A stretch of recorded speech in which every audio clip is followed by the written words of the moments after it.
నమస్కారం, మీరు చూస్తున్నారు హెచ్ఎన్9 టీవీ. వైఎస్ జగన్మోహన్ రెడ్డి ప్రభుత్వంలో విద్యారంగానికి పెద్దపీట వేశారని మంత్రి కాకాణి పేర్కొన్నారు. ఆదివారం ఆయన మనుబోలు మండలం అక్కంపేట గ్రామంలో నార్పరెడ్డి సీతారామిరెడ్డి జిల్లా ఉన్నత పాఠశాలను రిబ్బన్ కట్ చేసి ప్రారంభించారు. ఈ సందర్భంగా ఏర్పాటు చేసిన సభలో ఆయన మాట్లాడుతూ కిరణ్ రెడ్డి గ్రామంలో పాఠశాల నిలబెట్టేందుకు ఎంతో కష్టపడ్డారని అన్నారు. తన తండ్రి సీతారామరెడ్డి ఆశీస్సులు ఈ గొప్ప కార్యక్రమానికి ఉన్నాయని అన్నారు. జిల్లాలో 700 కోట్ల రూపాయలు విద్యారంగానికి కేటాయించిన ఘనత ముఖ్యమంత్రి వైఎస్ జగన్మోహన్ రెడ్డికే దక్కుతుందన్నారు.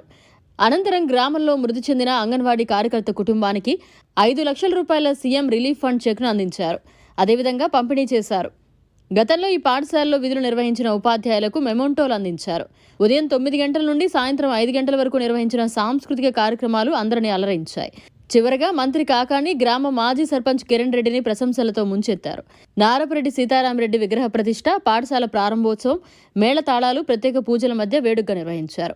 ఈ కార్యక్రమంలో ఎంపీపీ వజ్రమ్మ, సర్పంచ్ జాంబవతమ్మ, మండల కన్వీనర్ హరిగోపాల్ రెడ్డి, ఉప సర్పంచ్ కడివేటి చంద్రశేఖర్ రెడ్డి, దాసరి భాస్కర్ గౌడ్, మన్నెమాల సుధీర్ రెడ్డి, గుండాల ఆదినారాయణ, వైస్ ఎంపీపీ వెంకటరమణారెడ్డి, గుంజి రమేష్, ఆవుల తులసీరాం, ఏఏబీ మెంబర్ చట్టమూరు నర్సారెడ్డి, అంబటి శ్రీనివాసరెడ్డి, వివిధ శాఖల అధికారులు, గ్రామ ప్రజలు సంబంధించి 1,78,93,000 రూపాయలు విద్యుదీకరణ మరమ్మతులకు సంబంధించి గడప గడపకి మన ప్రభుత్వ హయాంలో గాని, మన సోకినటువంటి విజయం తుఫాన్లో గాని దాదాపుగా 33 లక్షలు.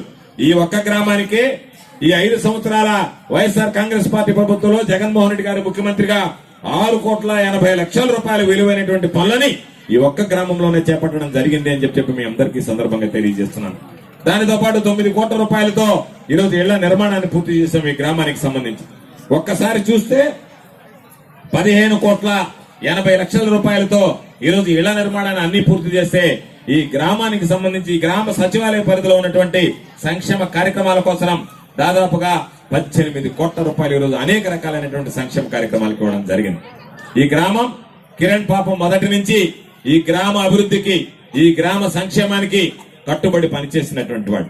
ఎందుకు ఈ మాట చెప్పానంటే, ఈ గ్రామంలో సచివాలయాన్ని ఏర్పాటు చేయమని పట్టుపట్టి నా దగ్గర ఈ గ్రామంలోనే సచివాలయం ఉండాలి అని చెప్పి ఆ సచివాలయాన్ని, రైతు భరోసా కేంద్రాన్ని, వైఎస్ఆర్ హెల్త్ క్లినిక్ ఆ 3 ఈ గ్రామంలో ఏర్పాటు చేయడానికి నా మీద ఒత్తిడి తీసుకొచ్చి ఈ గ్రామంలో ఏర్పాటు చేయడంలో కిరణ్ పాత్ర మరచిపోలేనటువంటిది అని చెప్పి ఈ సందర్భంగా మీ అందరికీ మనం చేస్తున్నాం. దానివల్ల ఈ రోజు అనేక రకాలైనటువంటి అభివృద్ధి, అనేక రకాలైనటువంటి సంక్షేమ కార్యక్రమాలు. ఎందుకంటే చాలా మంది చేతిలో డబ్బు ఉంటుంది, కానీ డబ్బు తీయడం, డబ్బు ఖర్చు పెట్టడం అంత సామాన్యమైనటువంటి విషయం కాదు. ఎందుకు ఈ మాట చెప్పానంటే, ఒక్కసారి మనం పురాణాల్లోకి వెళితే ఆ రోజుల్లో ధర్మరాజు చెప్పాడంట, కృష్ణుడి దగ్గరికి వెళ్లి అత్త సొమ్ము అల్లుడు దానం చేసినట్టుగా దుర్యోధనుడు డబ్బుని కర్ణుడు దానం చేస్తున్నాడు.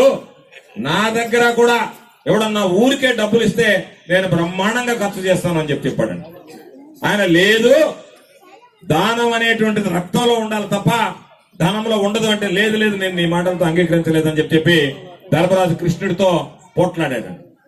ఆయన ఒక రాశిని సృష్టించి, ఒక 100 మంది మనుషులను సృష్టించి, మీరు ఈ రాసులకు సంబంధించి, ధనరాశులకు సంబంధించి పంచమని చెప్పాడు.